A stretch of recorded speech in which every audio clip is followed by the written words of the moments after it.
जय हिंद दोस्तों, मैं श्वेता।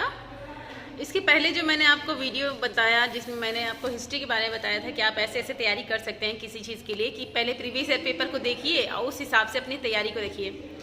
मेंस का जो पेपर होता है उसमें लगभग बदलाव नहीं होता है और बीपीएससी पीटी का भी पेपर में लगभग 53वीं के बाद से बदलाव नहीं हुआ है। जो 53 से 55 वाला बीपीएससी हुआ था उसका पेपर कुछ अलग था, उसके बाद का जो पेपर बना है ना वो कुछ अलग पैटर्न पे बना है। वहीं बीपीएससी लगभग अपने में आप में अंतर किया है। उस समय क्या करता था कि विविध के सेक्शन को पूरा भर देता था 53-55, उसके पहले के जितना भी पेपर हुआ है, जबकि उसके बाद का जो पेपर हुआ है उसमें विविध सेक्शन को हटाकर करंट अफेयर के हिस्से को बहुत ज़्यादा ऐड कर दिया है। जब आप प्रीवियस ईयर पेपर को देखेंगे ना तो आप नोटिस करेंगे कि क्वेश्चन कहाँ से पूछा जा रहा है और हर बार वो 66वीं हो, 65वीं हो, 64वीं हो, जो भी हो उसको पहले ध्यान दीजिए, तब तैयारी करना बहुत ईजी हो जाएगा। इस वीडियो में हम ज़्यादातर बीपीएससी को फोकस कर रहे हैं बिकॉज अभी बीपीएससी के प्रिपरेशन पे लगे हैं तो थोड़ा दिमाग यहीं पे चल रहा है। और एसआई मेंस का भी हाल जो होता है वो यही रहता है क्योंकि हम 3 बार दिए हैं तो मुझे पता है कि एसआई मेंस का 3 बार मतलब एक्साइज को ऐड करते हुए 1717 और एक्साइज और फिर ये वाले वैकेंसी, ठीक है। तो मेंस में कोई खास अंतर नहीं होता है, एक्साइज दरोगा मेंस का जो पेपर होता है, ठीक है। पीटी में जो अंतर किया लेकिन मेंस के साथ हमको नहीं लगता कि अभी कुछ ऐसा अंतर किया होगा, ठीक है। तो सिलेबस को अगर पकड़ना है, कम चीज़ों को पढ़ना है, सही तरीके से पढ़ना है तो आपको ये ध्यान देना होगा कि प्रीवियस ईयर पेपर को देखे और वहाँ से छाटे। जैसे कि हम बीपीएससी का तैयारी कर रहे थे तो प्रीवियस ईयर पेपर को देख रहे हैं कि 53 से 55 में विविध नहीं दिया है उसके बाद से, तो विविध इतना बड़ा डिपार्टमेंट पूरा हटा दिए, नहीं कर रहे हैं इसकी तैयारी क्योंकि ऐसा थोड़ी है कि उतने सालों से नहीं दिया तो इस बार दे देगा। अब विविध में वो हिस्सा को ही देख रहे हैं, जैसे डेट उट नहीं पूछना बंद कर दिया है कोई भी सप्ताह, तो सोचिए कितना विविध कितना बड़ा सेक्शन है, पूरा रट्टू होता है, तो वो सारा हट गया तो वो आसान हो गया, ठीक है। उसकी जगह पे करंट को ऐड किया। करंट में ज़्यादातर हिस्सा आईआर से रिलेटेड होता है, इंटरनेशनल रिलेशन का, ठीक है। तो वो हिस्से को पहले कवर करने का सोचिएगा ना जहाँ से क्वेश्चन बन रहे हैं, बस।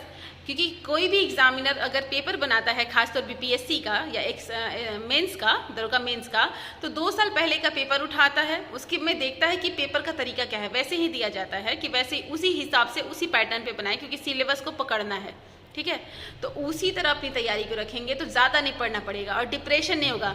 एग्जाम नज़दीक है, अब डिप्रेशन लेने की ज़रूरत नहीं है, बस रिवीजन की ज़रूरत है, नया कुछ नहीं ऐड करना है, नया तो ऐड ही नहीं करना है, ठीक है। अब सिर्फ रिवीजन करना है। आप मुझसे पूछेंगे अभी प्रिपरेशन, तो अब जाके यहाँ हम पहुँचे हैं तो तैयारी बीच में मेरी पूरी तरह से बंद थी, तो अब जाके हम तैयारी करना चालू किए हैं। तो अब तैयारी करने बैठे हैं तो अभी मेरा करंट का सेक्शन हम रिवीजन नहीं किए हैं, लेकिन ये बाकी चीज़ें कंप्लीट हो चुकी हैं, तो अब करंट पे हम फोकस करेंगे क्योंकि प्रिपरेशन के लिए ज़रूरी नहीं है कि साल भर की तैयारी चाहिए, बेसिक पहले से आपका स्ट्रांग होना जरूरी है। बहुत लोग जो मुझे नया पहली बार देख रहे हैं तो वो सोच रहे हैं कि अब प्रिपरेशन करें, हम बैठेंगे तो आपको बेसिक के लिए सारे जो इंपॉर्टेंट बुक हैं पहले के वो सब कंप्लीट कर लीजिए। उसके बाद जब एग्ज़ाम आता है तो बस रिविज़न कीजिए, एग्ज़ाम देने चले जाइए, ठीक है। लेकिन एग्ज़ाम को ना दिमाग से कीजिए। बहुत ज़्यादा पढ़ने वाले लोग रह जाते हैं, बहुत ज़्यादा जो पढ़ते हैं वो यहीं रह जाते हैं, मतलब कि उनके लिए थोड़ा निकालना मुश्किल पड़ जाता है, लेकिन सही तरीके से पढ़ने पर हो जाता है। जैसे हम भी इसके पहले वाले में बहुत ज़्यादा पढ़ते थे क्योंकि मेरे पास गाइड नहीं था, कुछ समझ नहीं पाते थे, लेकिन इस बार क्या हुआ कि हम पूरा फोकस कर लिए कि कैसे करना है तैयारी को, क्योंकि बहुत ज़्यादा करेंगे तो सब फंस जाएगा, आपस में सब मिल जाता है, फिर दिमाग में आता है टेंशन कि मेरा ये नहीं हुआ, मेरा वो नहीं हुआ। लेकिन अगर पेपर के हिसाब से तैयारी करते हैं और मार्केट में कोई भी टेस्ट देते हैं तो लगभग पेपर के हिसाब से बनाता है। कुछ ऐसे टेस्ट कबाड़ हैं जो वाकई में पता नहीं क्या बनाते हैं, बहुत हेवी लेवल के क्वेश्चन बना देते हैं, तो उन पर भरोसा मत कीजिए। जो प्रीवियस ईयर पेपर है उस हिसाब से अपनी तैयारी को बस रखिए, ठीक है। और जो भी आप सोच रहे हैं, जो नए लोग मुझे देख रहे हैं वो सोच रहे हैं कि शुरू से तैयारी कैसे करें, तो इसके ऊपर मैंने वीडियो बनाया है कि शुरू से तैयारी आप कैसे करें। एग्जाम नज़दीक आ चुका है, ज़्यादा से ज़्यादा टेस्ट देने के बारे में सोचें और पीडीएफ पेज पर टेस्ट देने के बारे में सोचें। ओएमआर सीट के ऊपर बिल्कुल भी नहीं कि ऑनलाइन ले लिए उसी पर टिक टिक मार रहे हैं, वैसे ना करने के बारे में सोचें। टाइम निकाल के टेस्ट दीजिए क्योंकि टेस्ट देना सबसे इंपॉर्टेंट है।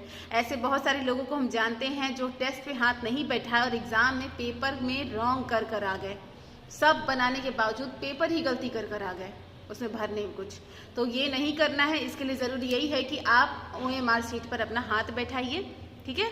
और कुछ भी तैयारी करिए तो प्रीवियस ईयर को देखिए, उस हिसाब से तैयारी में लगिए। जैसे अभी मैं प्रिपरेशन में कर लग रही हूँ, मतलब अभी मैं बैठ के क्या कर रही हूँ, तो सोचिए आपके लिए वीडियो बना दे। अभी हम बैठ के घटना चक्र देख रहे हैं। अब ये देखकर बहुत लोग सोच रहे होंगे मैं भी घटना चक्र, मैं पहली बार पढ़ रही हूँ, पहली बार यहाँ पे आए हैं। तो बहुत सारे लोगों के पास बहुत सारी अच्छी अच्छी किताबें हैं, तो किताबों से तो बहुत प्रेम है, तो जो भी किताब दिखता है उसको लेके सोचते हैं एक बार देख ले, क्योंकि हम घटना चक्र इसके पहले पढ़े ही नहीं है। सच बता रहे, इसके पहले घटना चक्र मेरे पास नहीं था। अरिहंत को हम फॉलो करते थे, जो मोटी सी आती है, उसको हम पढ़े हैं।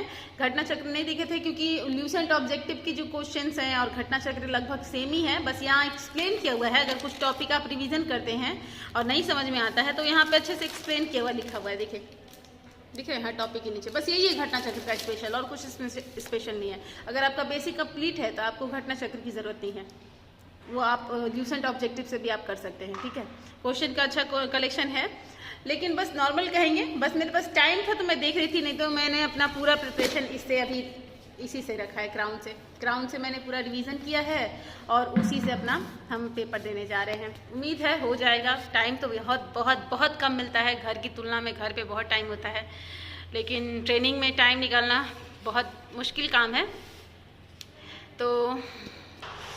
तो बिना घबराए बस तैयारी में लगे रहिए, डरना नहीं है। डरेंगे, स्ट्रेस लेंगे, सब भूलेंगे। रिजल्ट शुरू में अच्छा आ रहा था बहुत लोगों का, मेरी भी सिस्टर है, उनका भी रिजल्ट शुरू में अच्छा रहा था। एग्जाम नज़दीक आ रहा है तो रिजल्ट उनका भी डाउन हो रहा है। क्यों? डिप्रेशन से। डिप्रेशन लेंगे तो जो याद किया हुआ चीज़ है वो भी भूल जाएंगे। और हर बार एक बार फिर से हम बोल देते हैं, प्रीवियस ईयर को देखिए, जो सिलेबस से पूछता है पहले वो सिलेबस को कंठस्थ कीजिए, वो सिलेबस पहले क्लियर कीजिए, उसके बाद कुछ नया को ऐड कीजिएगा, तभी कुछ अच्छा हो सकता है। ठीक है, 80+ रिजल्ट लाने का यही फंडा है कि आपको प्रीवियस ईयर देखना पड़ेगा, वो सारे सब्जेक्ट को पहले कवर करना होगा जो वहाँ से क्वेश्चन बन रहे हैं, उसके बाद नया ऐड कीजिएगा। और जो जैसे हम बीपीएससी के लिए क्या बोले कि बीपीएससी में विविध सेक्शन गायब कर दिया है, तो अभी उसको गायब ही रखिए, उसको मत ऐड कीजिए। करंट सेक्शन में अगर आईआर को ज़्यादा उठा रहा है वहाँ से क्वेश्चन, या ज़्यादातर संगठन से उठाता है, या बजट या इकोनॉमी सर्वे, जो भी से किस तरह के क्वेश्चन बनते हैं, वो इकोनॉमी सर्वे से किस तरह के क्वेश्चन बनते हैं, उसको देखते हुए अगर तैयारी करते हैं तो जल्दी पकड़ में आ जाएगा। ठीक है, तब 1 वीक से 15 डेज में भी अच्छा रिवीजन हो सकता है।